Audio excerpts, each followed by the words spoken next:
जहां सीएम आवास पर बोधिसत्व कार्यक्रम जारी है, जहां युवाओं और महिलाओं से संवाद कर रहे हैं सीएम। करीब 25 सालों में उत्तराखंड को बेहतर बनाने की ये कोशिश है। देहरादून से ये बड़ी अपडेट। सीएम आवास पर बोधिसत्व कार्यक्रम लगातार जारी है, जिस दौरान युवाओं और महिलाओं से संवाद कर रहे हैं मुख्यमंत्री पुष्कर सिंह धामी। और 2025 तक उत्तराखंड को आत्मनिर्भर बनाने का लक्ष्य रखा गया है, जिसमें बेहतर बनाने की कोशिश लगातार की जा रही है। और इसी के लिए ये खास कार्यक्रम चल रहा है। सीएम आवास पर ये बड़ा बोधिसत्व कार्यक्रम लगातार जारी है, जिस दौरान खुद मुख्यमंत्री पुष्कर सिंह धामी युवाओं और महिलाओं से संवाद कर रहे हैं, उनको प्रेरित कर रहे हैं आगे बढ़ने के लिए, आत्मनिर्भर बनने के लिए प्रेरित कर रहे हैं कि आत्मनिर्भर होंगे तो राज्य का भविष्य और ज्यादा उज्जवल होगा। इसको लेकर ये बड़ा संवाद उनकी तरफ से किया जा रहा है।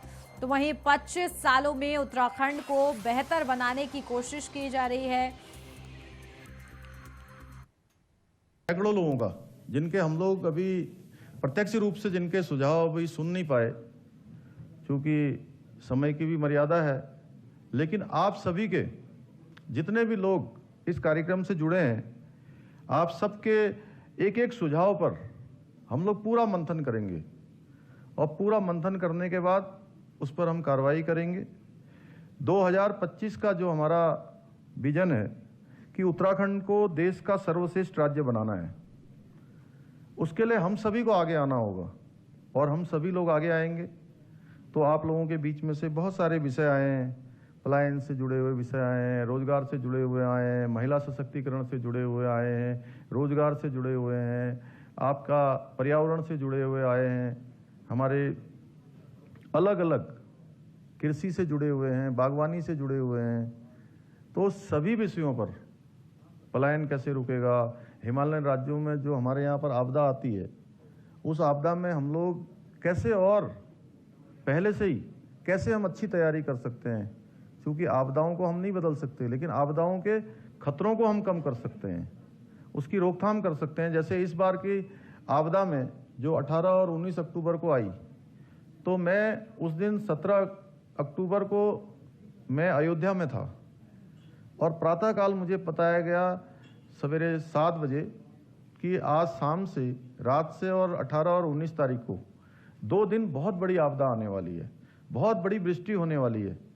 तो मैंने वहीं से सबसे पहले सभी अधिकारियों से बात करी और अपना एक वीडियो संदेश वहाँ से मैंने बनाया और मैंने सभी लोगों को अलर्ट किया, सभी लोगों को सूचना दी। जो 4 धाम और हमारे पर्यटन की दृष्टि से पूरे उत्तराखंड में उस दिन 1.5 लाख लोग आए हुए थे और हमने सभी यात्रियों से भी अनुरोध किया कि आप यात्रा को रोक दीजिए और स्कूल, हमारे सभी सरकारी स्कूल हमने बंद करवा दिए। होटल वालों को भी सभी को हमने अनुरोध किया कि आप लोग जो है किसी को अभी ज़बरदस्ती मत निकालिए। कई बार ऐसा होता है कि एक दिन के बाद अगले दिन बुकिंग होती है तो वो कहते हैं कि होटल खाली कर दीजिए। हमने कहा कि अब इस समय आपदा का समय है और यहाँ से ऋषिकेश से और उधर से जो जो रास्ते हमारे यात्रा में जाने के रास्ते थे, वो सारे रास्तों पर हमने सभी को सूचित कर दिया कि कल बहुत बड़ी आपदा है, आप रोक दीजिए। उसका नतीजा ये निकला कि 1.5 लाख लोगों में से एक को भी नुकसान नहीं हुआ, नॉट ए सिंगल बाहर से आए हुए लोगों को। तो इसी प्रकार से बहुत सारी समझदारियों से, बहुत सारी जानकारियों से और समय से पहले जानकारी हो जाने से हम बहुत सारी चीज़ों को रोक सकते हैं। और अगले दिन गृह मंत्री जी का हमारे यहाँ का दौरा हुआ, तो उस दौरे में मैंने गृह मंत्री जी से अनुरोध किया कि हमारे यहाँ पर चूँकि आपदा और जो विषम भौगोलिक परिस्थितियाँ हैं, जिस प्रकार का हमारा यहाँ का वातावरण है, हर साल आपदा आती है, हर वर्ष कहीं पर भूस्खलन होता है, कहीं पर अतिवृष्टि होती है, कहीं पर ओले पड़ते हैं, कहीं अधिक बारिश हो जाती है, हर जगह अलग अलग प्रकार का है। आप देख ही रहे हैं कि 2-3 बड़ी आपदाएं अभी हमारे सामने हैं। मालपा की आपदा को हम भूले नहीं हैं, उसके बाद अभी केदारनाथ जी की आपदा को हम लोग भूले नहीं हैं, उस पर काम चल ही रहा है। अभी इस बार की जो आपदा है 18-19 अक्टूबर की, वो हमारे सामने है। तो हमारे इस उत्तराखंड के अंदर एक ऐसा केंद्र बनाया जाना चाहिए जिससे कि आपदाओं को समय आते ही जो है उस पर वो अनुसंधान का काम करे और केवल उत्तराखंड के लिए नहीं, वो पूरे देश के लिए काम करे। तो ये सुझाव ये भारत सरकार को हमने लिखित रूप से दे दिया है और उस पर निश्चित रूप से जल्दी ही कार्रवाई होगी। कोई ना कोई केंद्र केवल उत्तराखंड के साथ साथ पूरे देश के लिए वो काम करेगा इस क्षेत्र में। तो ऐसे बहुत सारे काम हम लोग कर रहे हैं।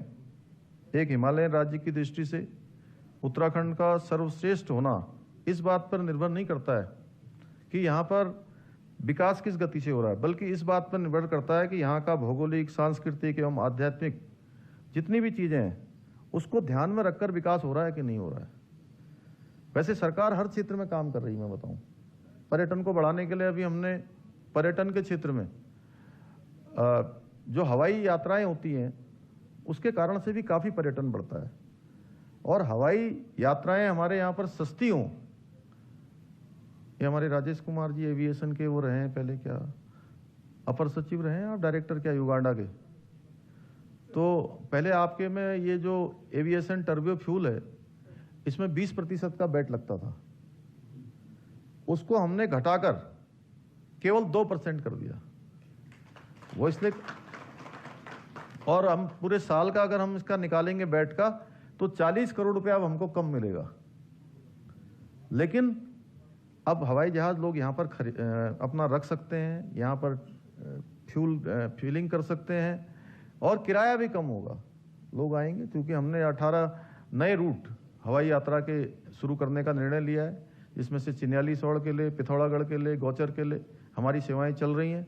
हमारा लक्ष्य है कि हम प्रत्येक शहर को हेली सेवा से जोड़ दें। रेल के क्षेत्र में लगातार काम हो रहा है। माननीय प्रधानमंत्री जी के प्रधानमंत्री बनने के बाद आज ऋषिकेश कर्णप्रयाग रेल बन रही है, बिल्कुल पहाड़ों के बीच बीच से रेल जा रही है। इसी प्रकार से वहाँ टनकपुर में जो हमारा टनकपुर बागेश्वर रेल लाइन है, पिछले कई वर्षों से उसकी मांग उठती रही है। मैं बहुत ज़्यादा नहीं, मतलब मैं 4-5 इशू आपके सामने जरूर रख रहा हूँ कि जिन पर काम हो रहा है समग्र रूप से। बोलने के लिए तो मेरे पास बहुत है, मैं बोलूँगा तो यहाँ से घंटों बोलते रह सकता हूँ भाई। तो सीएम आवास पर बोधिसत्व कार्यक्रम चल रहा था, जिसमें मुख्यमंत्री धामी ने बताया है कि 2025 तक उत्तराखंड को आत्मनिर्भर बनाने का लक्ष्य रखा गया है और उसी के लिए बेहतरी में सरकार की तरफ से कार्य किए जा रहे हैं।